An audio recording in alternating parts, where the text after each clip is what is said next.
दोस्तों अॼुकल्ह हिकिड़ो जेको तमामु घणो इशू जेको मीडिया ते सोशल मीडिया ते भी जेको जो आम जाम है अमा काफ़ी अहिड़ियूं पोस्टूं पयूं हूंदियूं जिन में जेके मुसलमान छोकिरा जेके आहिनि जेको इश्कबाज़ी करे उन खां पोइ उन्हनि हिंदुनि छोकिरियुनि खे बरगलाइनि था या कीअं आहिनि ॾाढ ज़बरदस्त कीअं जेको आहे सो उन्हनि खे मुसलमान बनाए ऐं उन्हनि सां शादियूं कयूं वञनि थियूं ऐं पंहिंजे हवस ऐं वहशियत जे लाइ इस्तेमालु कयो वञे थो। उन हवाले सां जेको सो कुछ लफ़्ज़ चवंदोसां इन इंसानियत जे लाइ त जेके कानून ठाहींदड़ इदारा आहिनि ऐं उन खां पोइ जेके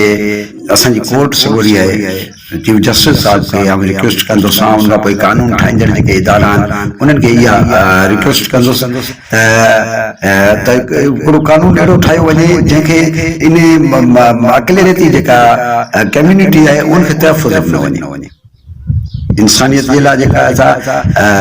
उन्हनि खे इहो तहफ़ुज़ ॾिनो वञे त जेका बि छोकिरी वग़ैरह मुसलमान थिए थी जेकॾहिं या बिस्मिल्लाह पर उन जे लाइ मुद्दत रखी वञे 6 महीना 8 महीना साल हिकिड़ी मुद्दत रखी वञे उन खां पोइ जेका आहे उहा शादी रचाए कंहिंसां बि रचाए असांखे को एतिराज़ कोन्हे।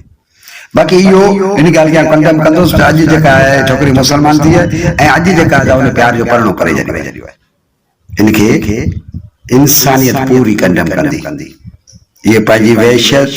ऐं पंहिंजी जेका आहे ख्वाहिशनि खे मिटाइण जे लाइ जेको आहे सो